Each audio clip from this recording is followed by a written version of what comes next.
There is a lie about the double slit experiment that's told by everyone from famous physicists to YouTubers and even ways to believe it. The lie is, hen you shoot electrons at two slits, if you don't watch which way they go, cruff, they'll act like waves. But if, you do watch which way they went, then, hey, act like particles. They go, straight through, and they end up in two-bar lumps. This actually contradicts the salts of the experiment, and it's completely the wrong lesson to take from He double-slit experiment. But this Lieber has been told so often that it's kind of a life of its own. The real lesson this experiment is way more interesting. And I want to tell you about that. But first, let's find out what the electrons actually do when you serve them. Because it's not this Magina. We do have a bunch of articles like this that are going to craft this double slit experiment. You expect to have like two bunches of articles, and actually these slits are airy, narrow, and very close together. So, you'd kind of expect a bit of overlap between those two heaps. But here's what would happen for a wave. Okay, so I love his website because it's a wave emulator, and I'll link it in the description. But basically what we're owing here is we have this wall with two arrow slits, and we're going to see what happens when these waves go cruff. So what you're seeing happen here is that there are these two A's coming from each of the slits. But when they touch each other, something weird happens. They interact with each other and kind of overlap. And if we let this go further, these interference patterns always kind of look like this, where there's a very strong bit of wave in the middle, and there's not much, and then there's more wave, and then again, there's a blank spot, and then another strong spot, etc. And as we saw in that simulation, what you'd expect for a wave is that it hits this back wall in this very funny pattern. There are some spots like this one where it's very intense, and then there are some spots like this where not intense at all. And there are these little bands of, intensity and no intensity. And when you do this experiment with light, that's exactly what you see, which suggests very strongly that light is a wave. In fact, the double slit experiment was the thing that really convinced people that light is a wave after all. And I've done the double slit experiment in a couple of videos before, and I always get a lot of comments being like, this is just classical optics, and that is true. But then they say, therefore, it's irrelevant to quantum mechanics, and that I disagree with, and I'll explain why a little bit later. But first, let's think about the same experiment with electrons. Is it going to turn out more like the particle case or more like the wave one? Well, this is footage from an actual double slit experiment using electrons. So let's see what the answer is. Well, it's looking very promising for particles, because unlike with a wave, the result isn't just sort of smeared out. It's coming in these individual dots. But if we let the pattern develop, you start to see that it actually isn't in two lumps. It looks much more like the double slit interference pattern for waves. So something really odd seems to be happening with these electrons. There seems to be some sort of wave associated with the electrons, and the wave spreads out. And just like a water wave or a light wave, it goes through both slits. The only real difference between an electron and a wave that goes through both slits is that the electron still ends up as dots. It isn't smeared out the way that waves usually are. But this feels wrong, because for something like light, it's perfectly fine to accept that it's some sort of wave. But for electrons, we're used to thinking of them as little bullets like this, little particles. And a particle couldn't be going through both of these slits at the same time. That's why it's really natural to think that if electrons really are going through both slits, then maybe let's try and catch them in the act. Let's put two measuring devices here and here that will watch both of these slits, and we'll tell you whether the electron actually goes through both slits. The idea is that we want to be able to catch the electrons doing both things at the same time, but measurement in quantum mechanics doesn't work like that. So in quantum mechanics, when you try and measure an object, that's in a superposition of two different things like this electron going through both slits, then you will see a particular result. For example, this detector might see an electron go by. But now in quantum mechanics, what happens is that measurement changed the electron. Now it's only going through one of these slits, the one you observed. So far this is all correct. But here comes the myth. Many people will tell you that now that the electron has been measured, it becomes a particle. And so this particle will act like any normal particle, will sort of end up here. And so you can imagine that if we keep measuring which way every electron goes, then you end up with two piles of electrons. People will draw the results just like this as two clumps, or at most as two overlapping clumps. And so before I ever did these experiments myself, I assumed that this is what happens, but that's not at all the case. And I'll get a curve that will probably look more or less like this. I wish I had experimental footage of someone actually doing this experiment with electrons to show you that this is not what happens, but I don't. And I also can't do this experiment myself because working with the electrons is really hard. You need like a vacuum pump and everything, but the results that you get when you do the experiment with light are very, very similar. And so I did that experiment in my previous video, and this is the result that I got. What on earth? Is this crazy pattern? It doesn't look anything like two lumps. This is actually called the single slit interference pattern, and it's still very much wave behavior. Let me show you. So this is what the interference pattern looked like with the two slits here and here. But what happens if we take that away and instead just have one slit?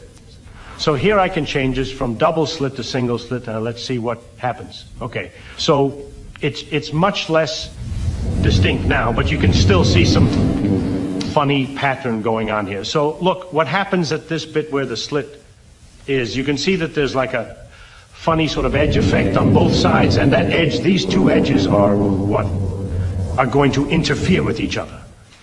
So the edges of that single slit interfere so that you get this kind of weird interference pattern. It looks quite similar to the double slit one, but just with like less fringes. So there's this bright fringe, and then dark fringe, and then a much less bright fringe and a dark fringe, etc. The single slit interference pattern looks something like this. But again, when we do this experiment with electrons, not actual waves, what we get is a slightly different pattern. We still get the electrons arriving in individual dots like this, but it's just that the dots are going to be according to this pattern. If you're wondering how this is different from the double slit experiment, remember that there were all these little dips inside of the bigger single slit pattern like this. So when you're not observing and you let the electrons go through both slits, then you get even more interference. But even when you just allow the electron to go through one slit by observing it, you still get a wave interference pattern. So what's going on? Well, let me tell you the correct explanation of the double slit experiment according to quantum mechanics. So for both light and for electrons, there is this thing called the wave function, which I've drawn here. It's the wave associated with that object. And when the two slits are open and not observed, the wave will go through both of those slits and interfere with itself. But in quantum mechanics, if you ever try and observe the position of an object, it can no longer be spread out like this. So when you do this observation, it forces the electron to collapse to just one of these. And so the electron acts like a wave even after it's been observed.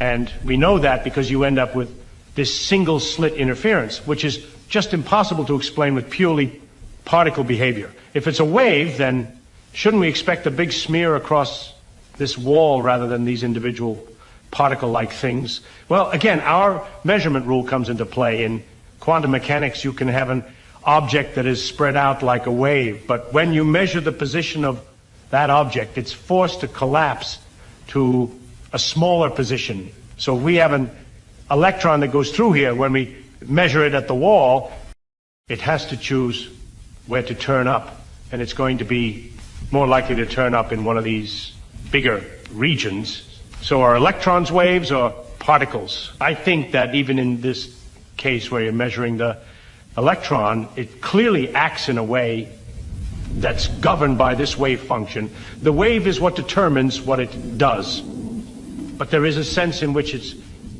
particle-like. And that is because when it turns up on the wall, you'll find that there's always a full electron that turns up in any one spot. Like this electron has the same mass as that electron. So the fact that they arrive as these discrete and countable and always sort of the same size packages is what makes them particle-like. It's the fact that they can kind of be counted. And here's where it gets a bit weird. Light is exactly the same.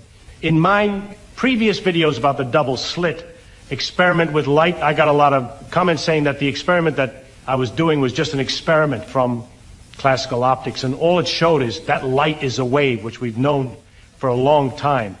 And that is all true, but I think that the quantum version of that experiment is not what people think. I got a lot of comments saying, why don't you do the single photon at a time version of this experiment? And the thing is, I would love to do that experiment, but I actually think it's going to be a little bit underwhelming, because basically this is how you would do it. Say that this is my source for the light. Then to do the single P photon at a time version of this experiment, all I need to do is to turn down this light. So I've just maybe put some filters in here that block the majority of the light. So there's only a little bit going through. Now our intuition tells us that if light is a particle, this thing called a photon, then surely it needs to be a particle like those little bullets that we were talking about. In that case, it would make total sense to talk about a single photon going through this experiment at a time.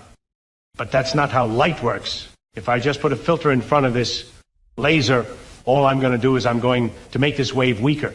From the side on view, the wave would look something like this, right? And as you put more filters in front, all that will happen is that the wave will get smaller and smaller. But no matter how many filters you put here, it's still a wave.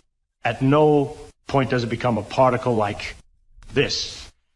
And so you can see that no matter how weak these waves become, that doesn't stop them from spreading out like this. And the spreading is what really causes the double slit interference pattern. And so you still get the interference pattern. However, there is one really different thing about the result. Instead of getting a smear like you usually do with a double slit experiment, you're going to find actually the light arrives in little dots just like the electrons. But how is that possible?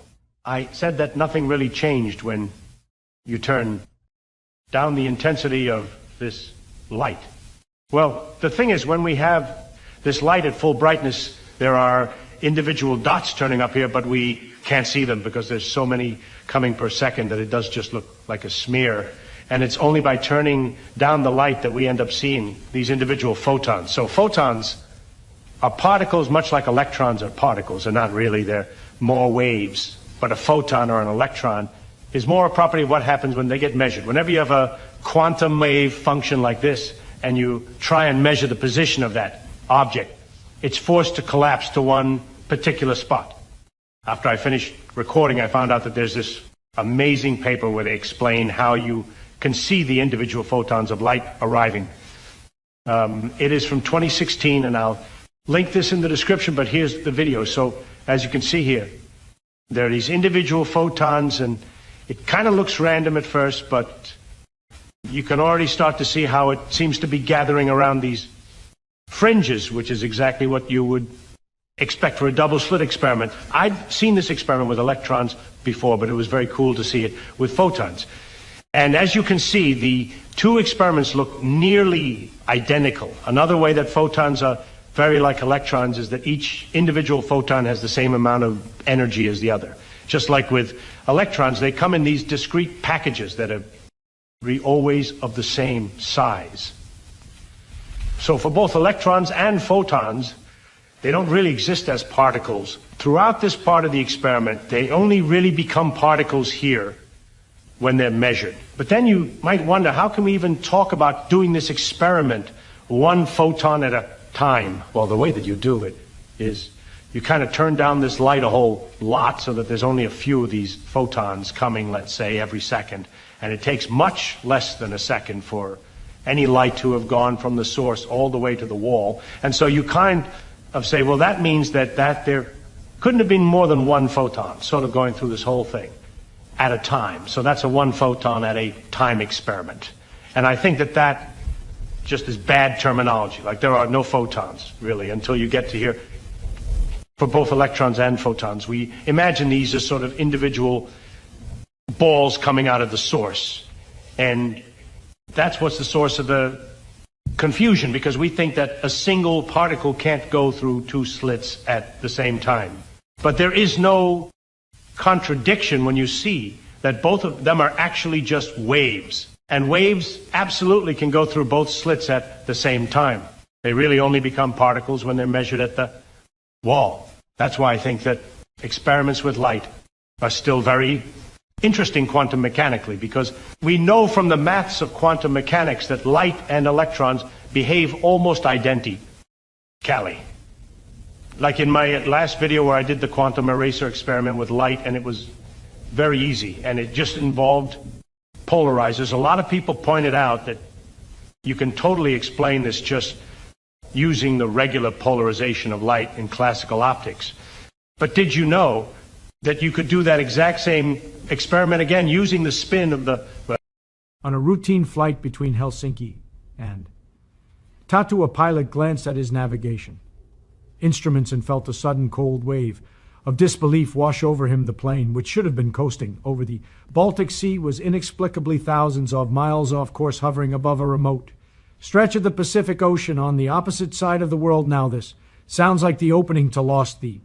Reality is something much more scary. Russians, specifically a concerted body of activity to disrupt the way we navigate around our planet using the Global Navigation Satellite System, or GNSS, to provide GPS data. In fact, we can actually see this happening. This is the global survey activity that measures GPS threats and interference around the world. As we pan east, we notice a significant increase in the failure rate of GPS fidelity, with particularly high compromise exactly on the Helsinki-Tartu flight path by assuming the line of sight is needed for this GPS attack. And looking at the signal strength in the area, internet sleuths narrowed down the likely source of this phenomena to just west of St. Petersburg. There's also another interesting dead zone, but that one's located in the USA just west of San Antonio. What initially got me interested in this story was videos like this one that had been circulating the internet for a while now and show in the middle of a drone show hundreds of drones suddenly falling out of the sky. There was an internet rabbit hole that I went down, that other drone companies were using GPS jammers to sabotage their competition. But all this brings me to one point in a world where our main means of navigation, both military and civilian, is so easily compromised. What do we do about it? I wanted to find out. So I reached out to a team of quantum physicists and engineers based in Oxford that are working on a solution, the world's first quantum positioning system that taps into the very nature of quantum mechanics in order to navigate. We hear a lot online, and you guys leave me a lot of comments that of quantum, much like fusion always seems 30 years away. This is a direct counterpoint to that argument. The magic behind their technique comes from the ability to control ultra-cold states of matter at inflection. We're experts in cooling and trapping atoms and manipulating them using magnetic fields and light. And the reason that we do that is that if you cool down atoms exquisitely cold, few billionths of a degree above absolute zero, then you can create a new state of matter. It's called a Bose-Einstein condensate. What inflection are trying to do is develop a new approach to position sensing. But what exactly does that mean? When we think about working out where we are on the planet, there are really two main ways of doing this. Either trilateration, which is used by GPS systems, where we have a constellation of GPS satellites in orbit, constantly sending out their position in the sky and the time on their local clocks. These radio signals travel outward at the speed of light from each satellite, and if you detect a GPS signal, you can look at your current time, subtract the time of the GPS signal, and this tells you how long it took for that GPS signal to arrive to you as all light. Waves move at the speed of light. The speed of light multiplied by this time difference tells you how far away the Satellite is from you, you now know the. Distance, you just don't know the. Direction to this satellite, but if you can do this for 3 or more satellites, you can get a ring of overlapping. Possible positions that converges on a single point in the planet telling you where you are, but actually GPS can be very easily spoofed and can be very easily jammed. So what I mean by jammed is it can happen for natural reasons. I'm in between large buildings, or I'm in a mountainous region, or maybe I'm under the ground, right? I'm on the tube. Trave. Ling around London, I'm not going to. Get a GPS signal. GPS can also be jammed with very cheap jammers that literally block the GPS signal. Spoofed is a little bit more insidious where you look at your GPS signal. It tells you that you're in one place, you're really in another. That can be either in the theater of war, or like a few delivery drivers did a few years ago to disguise the fact they were taking naps throughout the day. If that is the case, then all of these break the reliability of GPS. If that goes down, you have to rely on something called dead reckoning, and dead reckoning is based on accelerometers, rotation sensors that measure inertial forces. Dead reckoning was originally developed by sailors as early as the 1600s trying to navigate around the globe. Back then, all they had was a compass, and that gives you a direct direction, but not a position. So how do you work out where?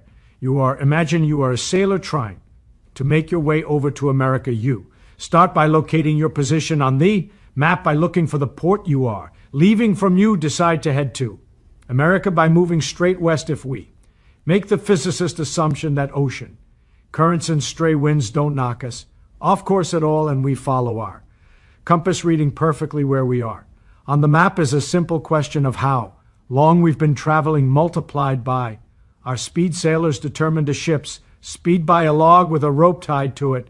Overboard every 47 ft a knot was tied in the rope, and by counting how many knots were pulled out by the log, the ship could determine how fast it was moving. This gave us the definition of speed, measured in knots, still used by ships and aircraft to this day. This worked okay for sailors back then, but for some reason never caught on with commercial aircraft pilots, maybe because you need a lot more rope, but also because these systems weren't accurate enough, and velocity is rarely constant. So during the mid-20th century, particularly during World War II, dead reckoning systems moved to measuring acceleration rather than velocity. These worked broadly the same but measured acceleration over time. To calculate velocity, then velocity over time to calculate position. I like to think of this as basically what you do. If you ever find yourself kidnapped and put in the back of a trunk, you feel the movements of the car around you and keep track of your position. This process works because every action has an equal and opposite reaction. To understand this better, you might imagine Einstein in a rocket ship in space. As the rocket accelerates, he gets pushed to the bottom of the ship. Similarly, moving left or right causes him to bump into the opposite wall. The device that measures all of these movements is called a inertial measurement unit, or an IMUN. It measures changes in acceleration or deceleration by watching its internal Einstein bump around. But why is this so interesting? It means that unlike GPS, no external reference signal is needed, which could otherwise be vulnerable to hacking, jamming, or poofing. Dead reckoning systems just need to know where they started, and they can use the laws of the universe to determine the rest. They are effectively unhackable, assuming at least that no one has direct access to the device. An elegant solution for keeping track of reality. The problem with normal IMUs is that their sensitivity is limited, and the reason for that is that all of these sensors have an unavoidable level of drift and noise, and that drift and noise accumulates over time. So you start off with your known position, and you integrate forwards your local acceleration and rotation for a few minutes, a few hours, and a few days, and eventually the uncertainty of your position grows and grows and grows until it's no longer usable. So if imagine you're a submarine, you're trying to go from the middle of the ocean through a narrow Straits Essachan gap without broadcasting your position. With sonar or any emissive technology, you then are more and more uncertain about your ability to navigate underwater. And I pick underwater because GPS does not penetrate underwater at all. So regardless of the situation, you always need inertial navigation. Underwater, the goal for inflection is to overcome the limitation of traditional inertial measurement systems by developing one based on the quantum properties of the universe and a state of matter called a Bose-Einstein condensate, because I'm an experimental physicist and I like understanding how things actually work. I wanted to see deep within their system to see how the pieces of this puzzle come together. To do that, though, the first challenge is to make some of the coldest atoms in the universe. Can you start by just talking me through how you actually go about cooling an atom using a laser CU? That sounds utterly counterintuitive, you know. Like usually you think of lasers as heating things up. How do you actually use a laser to cool something down? So the basic concept is when the photon of light comes in and interacts with the atom, it sort of stays momentarily with the atom and then is re-emitted into the environment randomly in all directions. And because every time an atom experiences an interaction with the laser light, it loses a little bit of energy. Its kinetic energy is slowly sapped away as it interacts with many photons from the beams.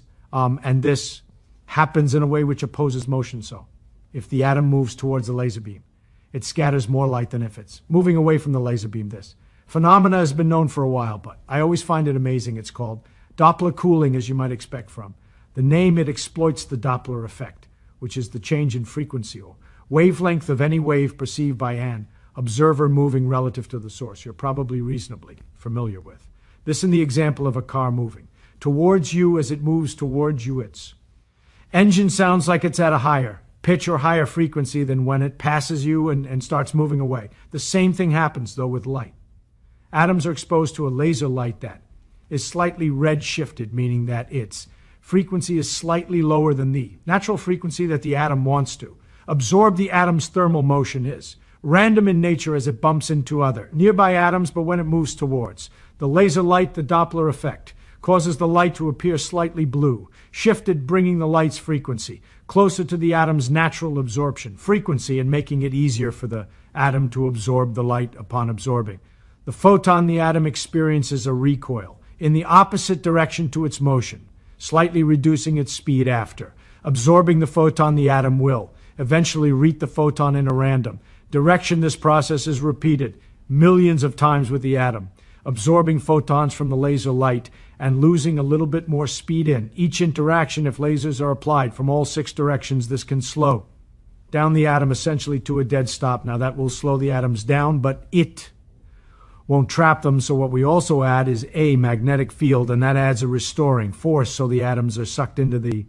center of the magnetic field. In this setup, we have 6 separate laser beams arranged, so one from this direction and its partner from above, one from this direction and its partner, and then one kind of in this direction and one traveling this way. And so this means that we have a laser beam and pushing the atoms in all 3 dimensions and both axes. And this is the first stage of what we will eventually do, which is to trap and cool atoms way colder than that, even to the state of matter, known as Bose-Einstein condensate. This magnetic optical trap, or MOT, means that you can hold on to these super cold atoms in the middle of a vacuum chamber like this and keep them away from the sidewalls of your container so they don't touch it and instantly start to heat up. This is kind of hard to see happening because, well, it's a cloud of atoms, but also the laser is in the infrared, which our eyes and our cameras aren't very good at detecting here. My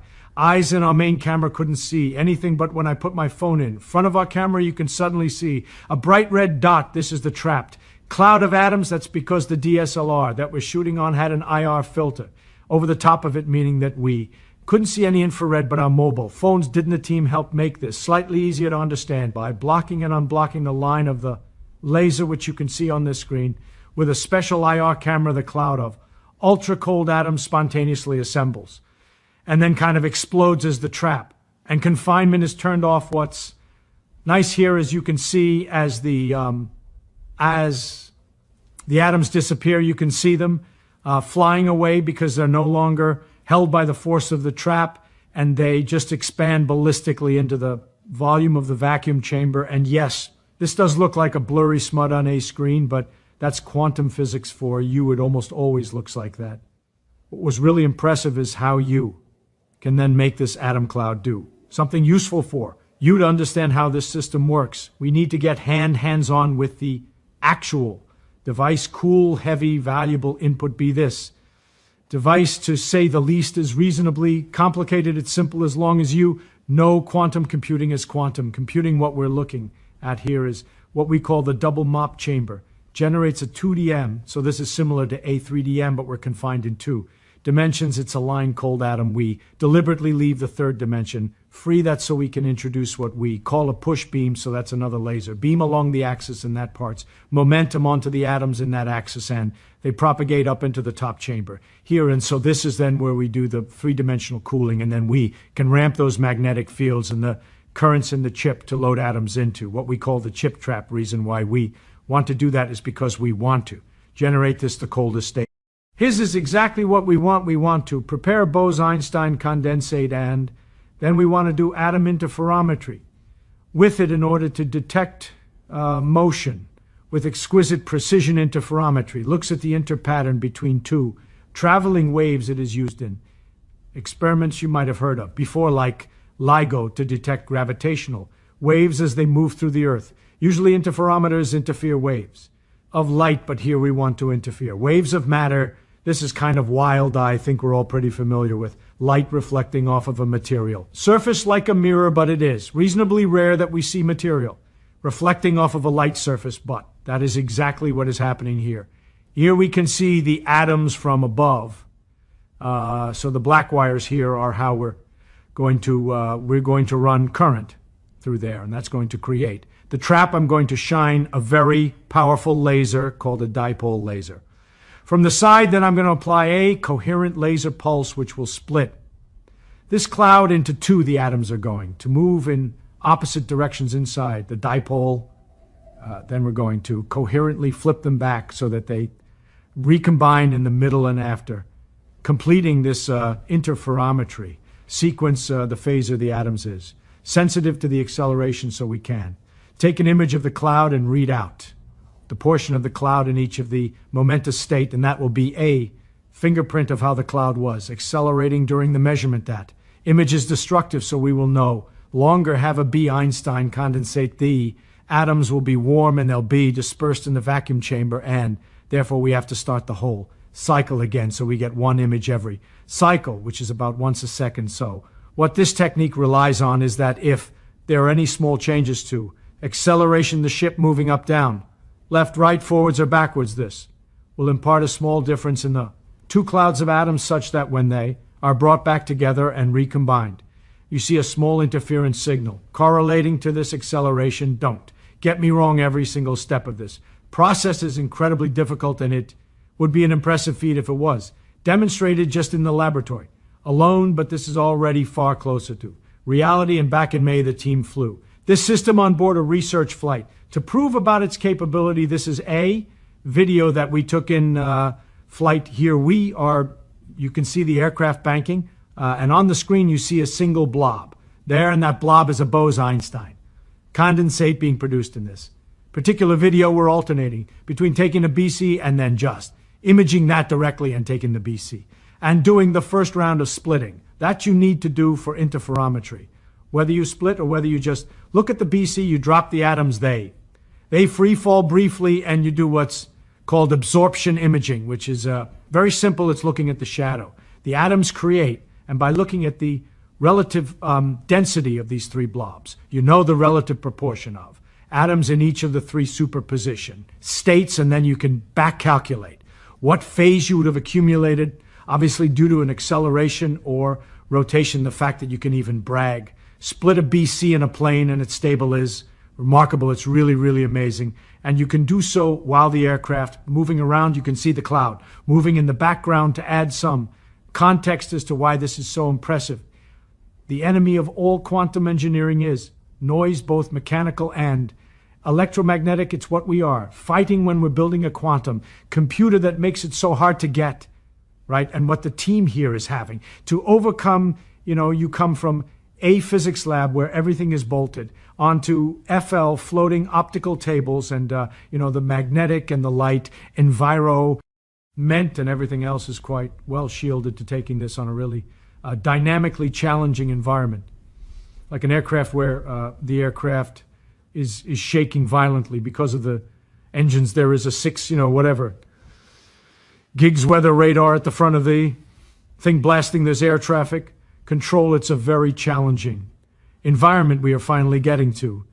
The point where quantum is becoming robust. The learnings that are here will map directly to other quantum technologies and open up applications that we never thought possible. The challenges now is to show the performance and the capabilities of the quantum senses in more of the deployed trials and benchmark that against existing technologies and try to rapidly ascend that technology development curve. So lots of the existing technologies I mentioned before are plateauing in their performance. We're not going to get a 10x or 100x improvement in fiber optic gyros or ring laser gyros in the next few years. They've been very well engineered by lots of very smart people, but they're coming to the end of their development trajectory. We're just at the start of the development trajectory for quantum technologies. At the first generation of our products will be something that's rack-mounted system, something that can go into a data center or onto a ship or an aircraft, but ultimately where we're going longer term. And when I say longer term, this is over. The next few years is to ruggedize and miniaturize the systems using, for example, photonic integrated circuits. So taking the lasers and the optics and the vapor cells that you've seen and printing these on silicon so that ultimately these products will be something that could fit in the palm of your hand, but positioning isn't the only problem that these systems could tackle. So because the atoms are sensitive to acceleration, they are by the same exact principle sensitive to gravity. And so if we can measure gravity with exquisite precision, it enables us to, for example, understand where there are mineral deposits under the earth. We can measure tunnels. We can measure geologic formations. One day it may have applications from helping guide autonomous vehicles around high-rise cities or helping us to navigate space. But first it will be set to work to protect flights around the world, which, as of 2024, 900 flights a day on average are now encountering GPS spoofing, a technology made possible by some of the most complicated but fundamental laws of our universe. Diving into these sorts of technologies is literally the coolest thing about what it is that I get to do. As a factor of being on YouTube, if you like this video, I'm going to leave some more kind of behind the scenes footage over on Patreon and post it here for channel members. Please do consider supporting us by joining or just by leaving a like or leaving a comment. Let me know what other technologies you. People say they understand gravity. They say it confidently, casually, as if saying the word itself solves the mystery. But the truth is uncomfortable. Most people don't understand gravity at all. They recognize its effects and mistake that for understanding. When you drop an object and it falls, you haven't explained gravity. You've just noticed it happening. The moment you say, objects fall because gravity pulls them, you've done something sneaky. You've replaced a mystery with a word and pretended the mystery is gone. It isn't. Ask a simple question. What does pull actually mean here? Where is the pulling happening? Through what mechanism? At what moment does space decide now you fall? Most explanations collapse right there. People like to imagine gravity as a force reaching out across empty space, grabbing things like invisible hands. That picture feels satisfying, and it's wrong. Nature does not operate to satisfy human imagination. What actually happens is stranger. Objects are not being dragged through space. They are following the shape of space itself. And that sentence should make you uncomfortable because it doesn't behave like anything in daily life. Space is not a stage where things happen. Space is part of what happens. And here's where people really get lost. Using mathematical formulas doesn't automatically mean understanding. A formula can predict behavior perfectly and still tell you nothing about why reality behaves that way. We can calculate gravity with stunning accuracy. We can send spacecraft across the solar system using it. But if you ask, why does mass affect space at all? The honest answer is, we don't know. And that's not weakness. That's intellectual integrity. The universe doesn't owe us explanations that fit inside our intuition. Our brains evolved to throw rocks and avoid predators, not to understand the structure of space-time. So when someone tells you they fully understand gravity, be careful. They may understand how to use it, not what it is. Real understanding begins when you're willing to say, I can describe what happens with incredible precision, but the deeper reason remains mysterious. That humility is not ignorance. It's the starting point of real science. Gravity isn't simple, and pretending it is, that's what everyone gets wrong.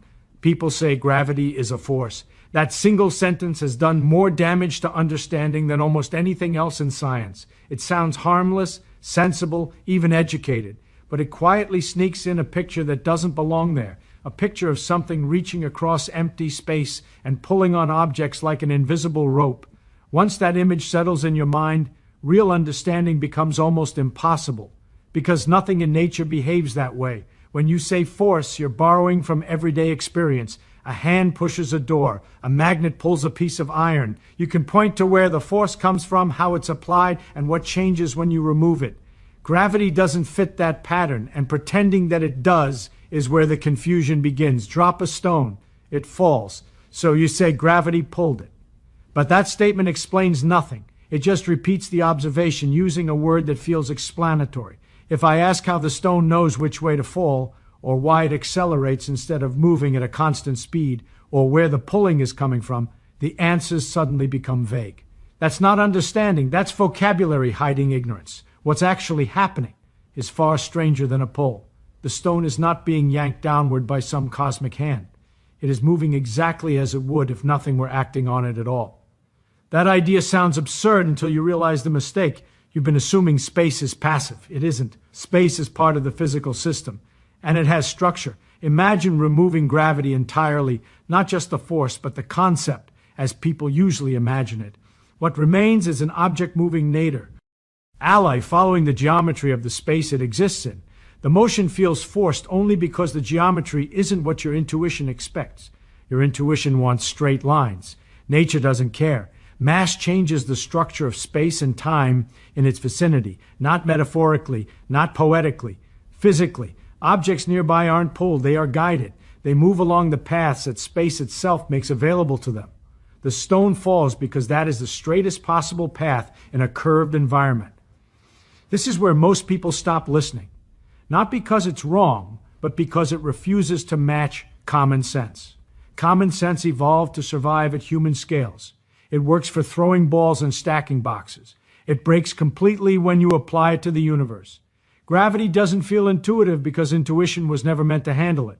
Calling gravity a force makes you feel like you've tamed it, like you've put a wild idea into a familiar box.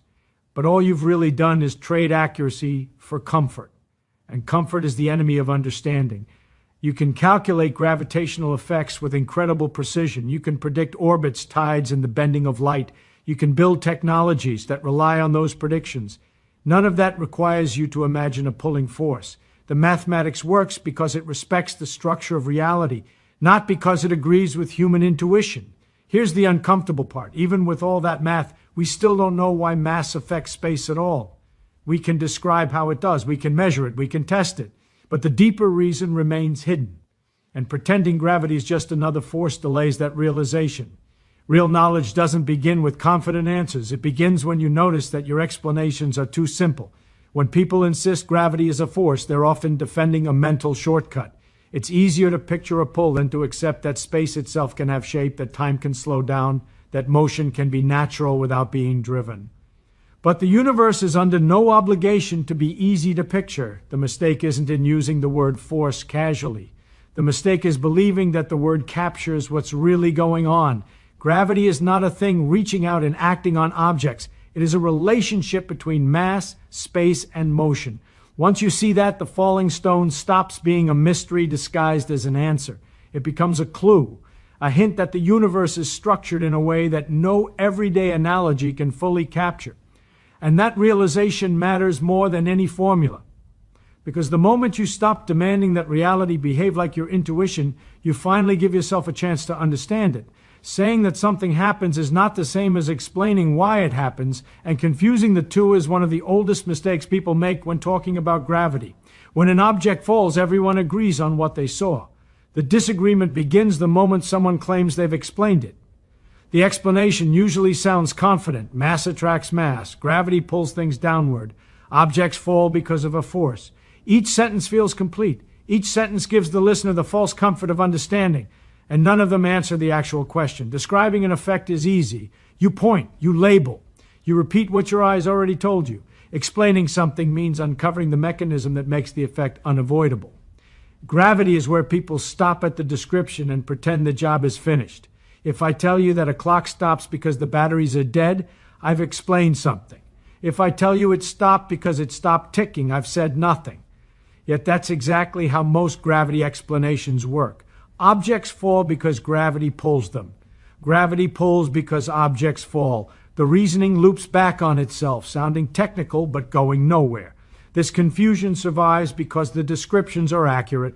Objects really do fall. Planets really do orbit. Light really does bend near massive objects.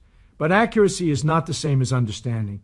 A weather report can describe a storm perfectly without explaining the physics that caused it. People assume that adding a scientific word turns a description into an explanation. It doesn't. A word is just a label. The moment you stop questioning the label, you stop learning. Ask a simple follow-up question. How does gravity do what it does? Not what happens, but how it happens. At that point, most explanations begin to unravel. The language becomes vague, the gestures become larger, analogies replace mechanisms. That's not failure, it's exposure. It reveals where understanding ends and memorization begins. The universe does not run on summaries. The real explanation of gravity doesn't start with falling objects. It starts with the structure of space and time. It starts by abandoning the idea that space is an empty container where things move independently. Space is not passive. Time is not universal. Motion is not absolute. None of these statements come from observing an apple fall. They come from asking why it must fall the way it does. Once you see that, the falling object stops being the explanation and becomes the evidence. The orbiting planet is not the cause of gravity. It is a consequence. Descriptions point outward. Explanations point inward. This difference matters because descriptions don't scale. They work only where you've already seen the effect. Explanations let you predict new behavior. They tell you what will happen in situations no one has observed yet. Gravity only became useful as a scientific concept when it stopped being a list of behaviors and became a structure that could be applied universally. There is also a psychological trap here. Descriptions feel satisfying because they align with intuition. You already believe objects fall, so hearing it stated confidently feels like confirmation. Explanations often feel unsettling because they replace familiar pictures with abstract relationships. The brain resists that discomfort and clings to the story it already knows. That resistance is the enemy of progress. When someone says they understand gravity because they know what it does, they're mistaking recognition for insight. You can recognize a face without knowing anything about the person's thoughts. Gravity is no different. Observing its behavior tells you almost nothing about its nature, and here's the part people don't like admitting. Even the best explanations we have are incomplete. We can describe the structure of space-time with astonishing precision. We can predict gravitational effects with numbers that agree with experiments to absurd accuracy. But when you ask why space-time has this structure in the first place, the answer runs out. That's not a flaw of science, that's honesty. Confusing description with explanation creates arrogance. It makes people think the problem is solved when it isn't. It shuts down curiosity and replaces it with repetition. Real understanding stays alert to the gap between what we see and why it must be that way. Gravity forces that humility on us. It reminds us that naming a phenomenon does not tame it. Listing its effects does not reveal its cause. Understanding begins only when we stop being satisfied with what happens and insist on knowing how reality makes it inevitable. And the moment you see that difference clearly, gravity stops being a familiar idea and becomes what it truly is, one of the deepest questions we've ever asked about the universe. The easiest way to hide that you don't understand something is to learn the right words and use them confidently. Most people don't realize they're doing it. They think speaking fluently means thinking clearly. But fluency and understanding are not the same thing. Words can become a shield, a way to stop questions instead of answering them. Gravity is a perfect example. Say force, attract, ion, curvature, or field, and people relax. The vocabulary signals competence. The conversation ends. No one asks what those words actually mean because the words sound like meaning. But a word is not an explanation, it is a placeholder. It marks the spot where understanding is supposed to go. The danger begins when the placeholder is mistaken for the thing itself. When someone says mass attracts mass, it feels like knowledge. Yet nothing has been explained. The word attracts carries emotional weight from everyday life. Magnets, hands pulling objects closer. But gravity does not behave like those things. The word borrows clarity from unrelated experiences and smuggles it into a context where it doesn't belong. This is how ignorance survives among intelligent people. You can memorize definitions, recite equations, and repeat accepted phrases while understanding almost nothing about the underlying reality.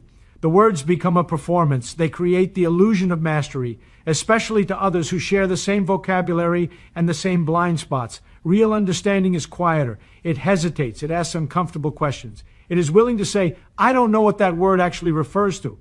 Most people avoid that moment because it feels like failure. In reality, it's the only honest place to start. Language evolved to help us coordinate actions, not to reveal the structure of the universe. It works beautifully for everyday life and badly for fundamental physics. When we forget that limitation, we confuse linguistic convenience with truth. Take any popular explanation of gravity and strip away the technical terms. What remains is often nothing more than a description of motion. Objects fall, planets orbit, light bends. The words decorate the observation but don't penetrate it. That decoration is seductive. It lets us feel informed without being challenged.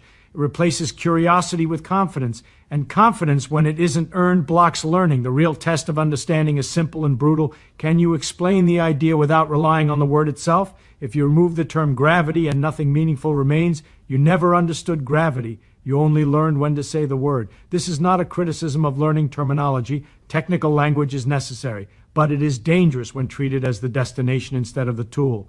Words should point beyond themselves. When they don't, they become intellectual furniture, impressive, heavy, and useless. Science advances by refusing to let words settle into complacency. Every serious idea is constantly pressured. What does this term refer to? What observation forces us to use it? What would happen if it were wrong? When that pressure disappears, science turns into ritual. Gravity exposes this weakness because it resists everyday imagery. The more you lean on familiar language, the more misleading it becomes. You can say space curves, but what does curvature mean without embedding surfaces in higher dimensions?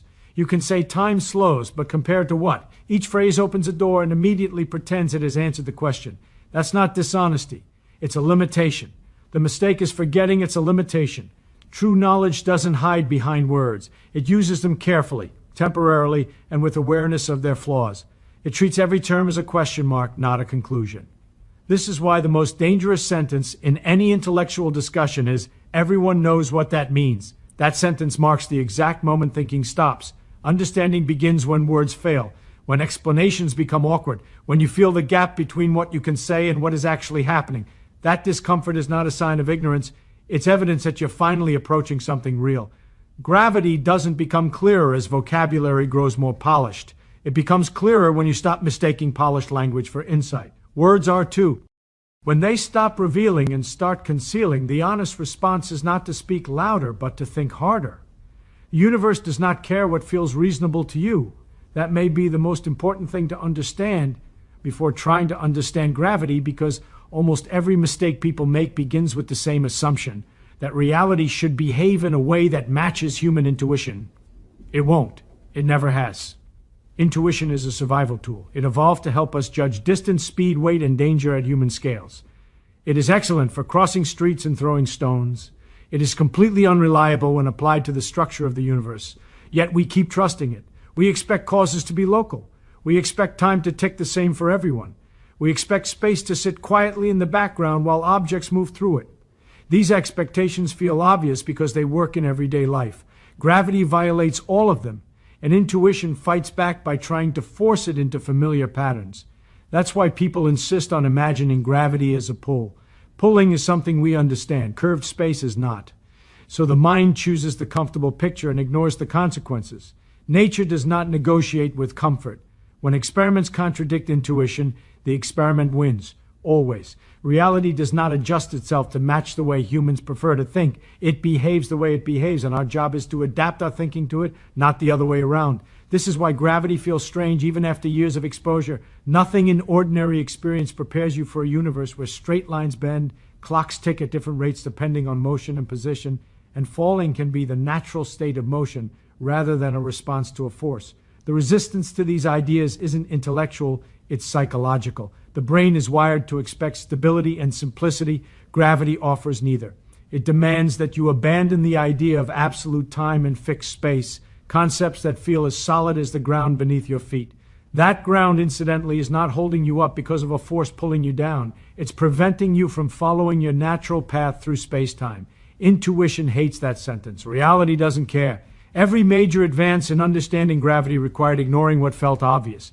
The motion of planets does not follow perfect circles, no matter how aesthetically pleasing circles may be. Light does not travel in straight lines near massive objects, no matter how deeply straight lines are embedded in human reasoning. Time does not flow uniformly, no matter how desperately intuition demands it. These facts are not philosophical, they are measurable. You can build instruments that detect them. You can run technologies that fail if you ignore them. Intuition can complain all at once. The universe remains unmoved. The problem arises when people treat intuition as evidence. When something feels wrong, they assume it must be wrong. That instinct is useful in daily life and disastrous in science. Gravity teaches this lesson relentlessly. The more intuitive an explanation feels, the more likely it is to be misleading. Understanding requires discipline. It requires the willingness to hold an idea that feels wrong because the evidence demands it. That is not a natural human skill.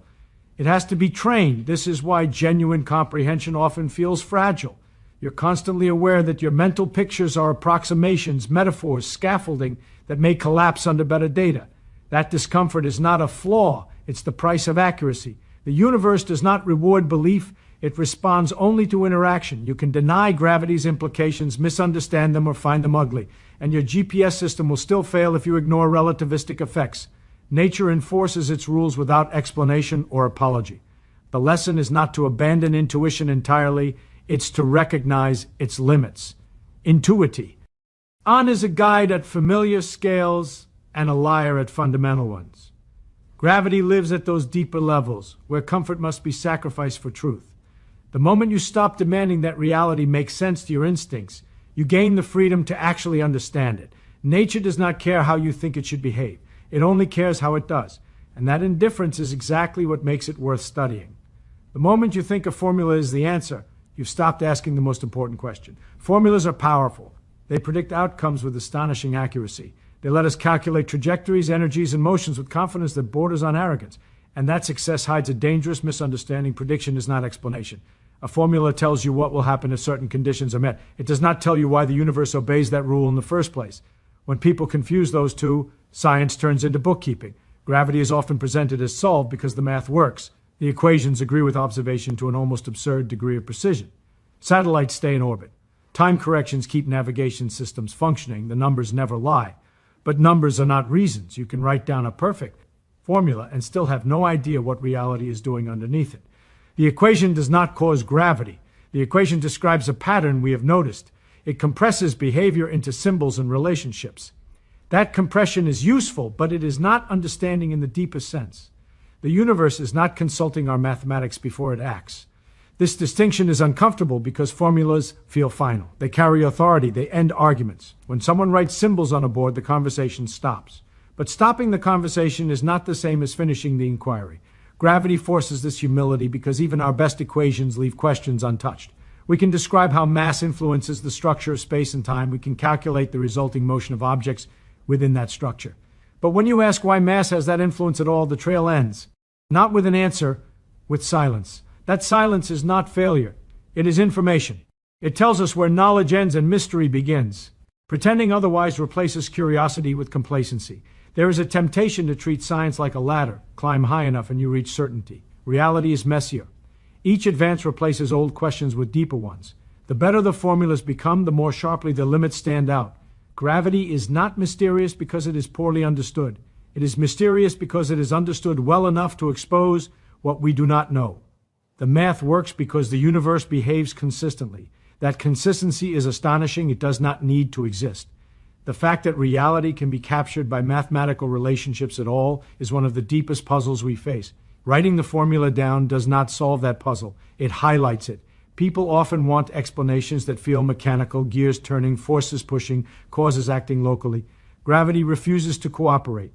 It replaces mechanisms with geometry, action with structure, force with relation. The equations express that shift, but they do not justify it. This is where intellectual honesty matters. You can either pretend the formula is the explanation, or you can admit that it is a map, not the territory. Maps are invaluable. They are not the landscape. Real understanding requires living with that distinction. It requires accepting that some of the most successful ideas in science are also the most incomplete. The power of a theory is not measured by how comfortable it feels, but by how much reality it captures without lying about what remains unknown. The danger of overconfidence is subtle. When people believe the formula is the truth, they stop looking for deeper structure. They confuse effectiveness with completeness. History shows how fragile that assumption is. Every time we thought the equations were final, nature disagreed. Gravity will likely do the same again. The correct response to a powerful formula is not reverence but curiosity, not silence but sharper questions. The equation should not close the book, it should open it wider. Understanding does not mean eliminating mystery, it means knowing exactly where the mystery begins. Gravity teaches this lesson brutally and beautifully. We can predict it, we can use it, we can rely on it. And still, when we ask why the universe is built this way rather than another, the formula has nothing to say. That is not a weakness of science, it is its strength. Because the moment you accept that the real mystery lies beyond the symbols, you stop mistaking answers for understanding, and you start doing the kind of thinking that actually moves knowledge forward. Imagine someone stands up and says, I have calculated a planet with a 99.7% chance of life. Your first reaction should not be excitement. Your first reaction should be suspicion, because numbers don't make something true. Methods do. A percentage without an explanation is not science, it's decoration. To say life exists somewhere is easy. To prove it is brutally hard. You must ask, what do you mean by life? Chemistry, metabolism, reproduction, error correction? If you don't define the terms, you are not discovering, you are guessing. The universe is not impressed by our confidence. It doesn't reward hope. It only responds to experiments that can fail. If your idea cannot be proven wrong, it is not science. It is belief wearing a lab coat.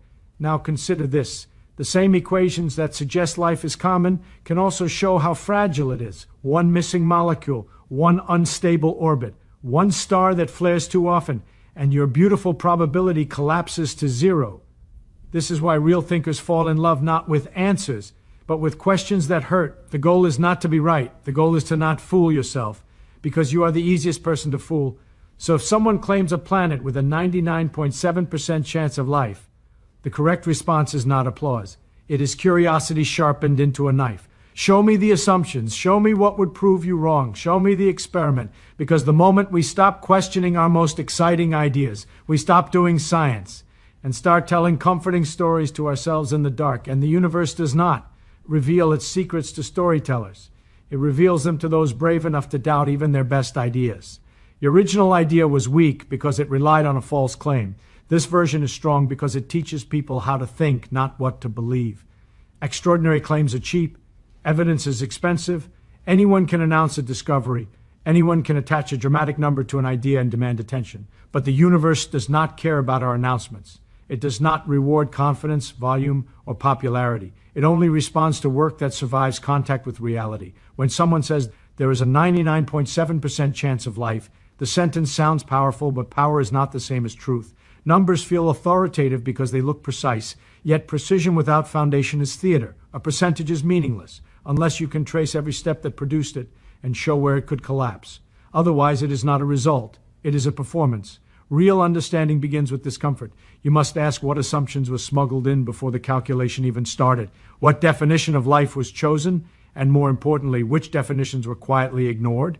Is life reduced to chemistry, to replication, to information processing, or to something we have not yet imagined? Each choice narrows the conclusion, and each narrowing hides uncertainty. Ignoring this does not make an idea stronger, it makes it fragile. Nature is ruthless.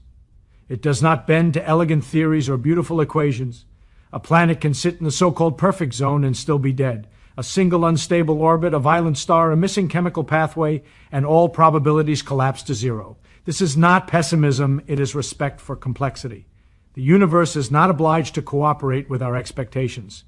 The most dangerous moment in thinking is when an idea feels complete. That sense of closure is seductive because it promises certainty, and certainty feels like control. But science does not advance by protecting ideas. It advances by attacking them. The strongest ideas are those that invite assault because they have something solid to defend themselves with. If a claim cannot clearly state how it could be proven wrong, it is not a scientific claim. It is a belief disguised as intelligence. The requirement is simple but unforgiving. Show the experiment that LD embarrass you if the result went the other way. Without that, you are not searching for truth. You are searching for confirmation. We like to imagine discovery as a dramatic moment, a flash of insight that suddenly reveals how things really are. In reality, discovery is mostly failure. It is the slow elimination of ideas that almost worked. Every wrong turn teaches us where not to look. Every negative result sharpens the question. Progress is not made by bold claims, but by careful rejection of attractive mistakes. This is why skepticism is not cynicism. Skepticism is a form of respect for reality as it is, not as we wish it to be. To question a claim is not to attack the person who made it. It is to take the claim seriously enough to test it. Flimsy ideas need protection. Strong ideas demand opposition. The real enemy of understanding is not ignorance. Ignorance can be cured. The enemy is the illusion of knowledge, the feeling that we know more than we actually do. Once that illusion sets in, curiosity dies. Questions feel unnecessary. Doubt feels like weakness. And thinking stops. A mind trained to chase evidence learns humility. It learns that being wrong is not a failure but a correction. Every time reality disagrees with us, we gain something more valuable than pride. Alignment with the way the world actually works. That alignment is rare, fragile, and worth defending. So when you hear an extraordinary claim, resist the urge to be impressed. Be curious instead. Ask what had to be assumed for the claim to survive. Ask what observation would destroy it. Ask how much is truly known and how much is being guessed with confidence. Because in the end, the universe does not yield its secrets to those who speak the loudest or calculate the flashiest numbers. It yields to those who are patient enough to doubt, disciplined enough to test, and honest enough to admit when an idea, no matter how exciting, turns out to be wrong. Extraordinary claims are cheap, evidence is expensive, and truth is paid for in full or not at all. Probability without method is just a fancy guess. It sounds scientific, it looks precise, and it carries the authority of mathematics, but without a clear path that leads to it, a probability is nothing more than confidence dressed up as rigor. The danger is not that such guesses exist, but that we forget they are guesses and start treating them as conclusions. A number feels safe, it feels controlled. Saying maybe sounds weak, but saying there is a 92.4% chance feels responsible, even if no one can explain where that number came from. The human mind is easily impressed by precision, yet nature is not. Nature does not respond to decimals, it responds to mechanisms. If you cannot show the machinery behind the number has no authority. Method is what turns curiosity into knowledge. It forces you to define what you are measuring, what you are ignoring, and why. Without method, probability floats freely, disconnected from reality. You can assign a percentage to almost anything if you are willing to hide uncertainty inside assumptions. The more assumptions you hide, the cleaner the final number looks, and the more misleading it becomes. Consider how easily probability can be abused. Change the definition of success, and the likelihood shifts. Remove inconvenient variables, and confidence rises. Assume independence when none exists, and suddenly the universe looks predictable. These are not small errors, they are structural failures. They do not slightly weaken a conclusion, they invalidate it. Real methods are uncomfortable because they expose ignorance. They force you to admit what you do not know and quantify how much it matters. They make uncertainty visible instead of burying it. A good method does not guarantee a dramatic result, it guarantees an honest one.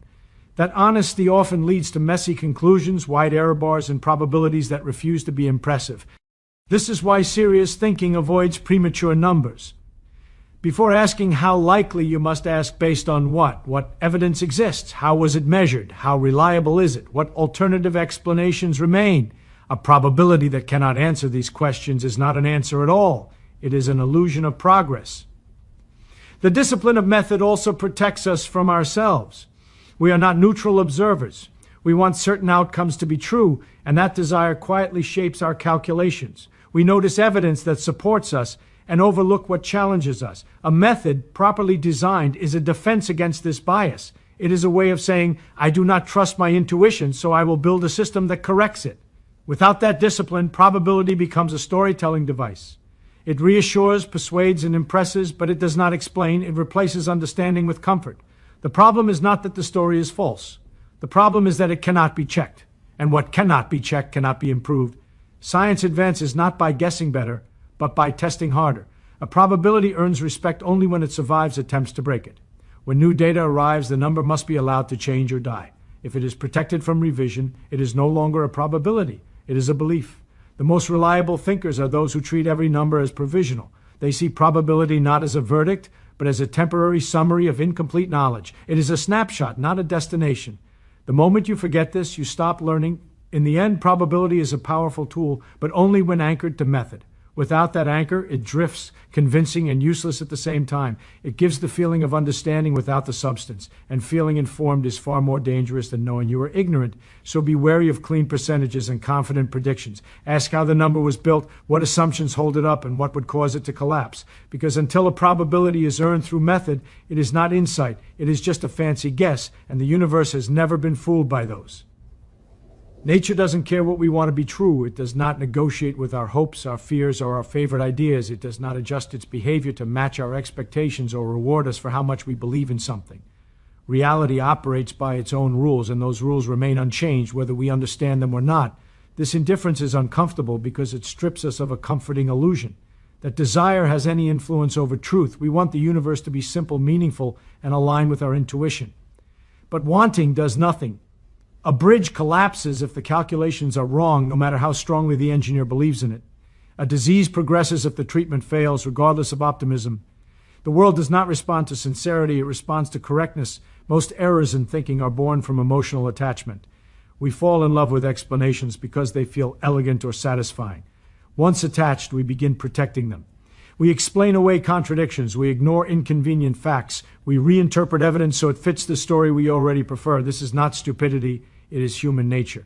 But human nature is precisely what disciplined thinking must guard against. Reality has a way of humiliating unchecked confidence. An idea can survive endless discussion and still collapse the moment it meets an experiment. Words are cheap. Nature is expensive. It charges full price for every misunderstanding. When a theory fails, it does not fail gently. It fails completely without apology. This is why evidence matters more than intention. You can be honest, intelligent, and deeply committed and still be wrong. Truth is not awarded for effort. It is discovered through confrontation with facts that do not care about your feelings. The sooner this is accepted, the faster learning begins. The most dangerous phrase in intellectual life is, "It must be true." That phrase signals that desire has replaced verification. The moment you feel that something has to be correct, you stop testing it. You start defending it. And the defense of an idea is the end of its growth. Progress depends on the willingness to be disappointed. Each time reality refuses to match our expectations, we are given an opportunity to correct our understanding. This requires humility, because it means admitting that our mental picture of the world was flawed. But humility is not weakness, it is accuracy in the face of complexity. Nature's indifference is not cruelty, it is clarity. Because the rules do not change, we can learn them. Because the universe does not lie, our mistakes are exposed. Every failed prediction narrows the range of what might be true. Every experiment that disagrees with theory teaches more than one that agrees. The goal, then, is not to protect ideas we like, but to test them until they either earn survival or collapse. An idea that survives this process becomes reliable. An idea that cannot survive does not deserve loyalty, no matter how attractive it once was. This mindset transforms curiosity into discipline. You stop asking what you hope is true and start asking what the evidence allows. You trade comfort for clarity. And while clarity can be unsettling, it is the only path to real understanding. In the end, the universe offers no guarantees, no reassurance, and no shortcuts. It offers only consistency. Those who accept that indifference, who stop demanding that reality agree with them, gain something rare, the ability to see the world as it is, not as they wish it to be. Nature doesn't care what we want to be true, and that is precisely why, if we are honest and patient enough, it can teach us everything we need to know. Real science survives being questioned. Lies don't. This single fact separates understanding from illusion. Anything that collapses under scrutiny was never knowledge to begin with. It was a fragile construction protected by silence. Truth does not fear inspection. It invites it. Questioning is not an attack on science. It is the engine that drives it forward. Every serious idea is born with the expectation that it will be challenged. Measurements will be repeated. Assumptions will be exposed. Conclusions will be pushed until they either hold or break.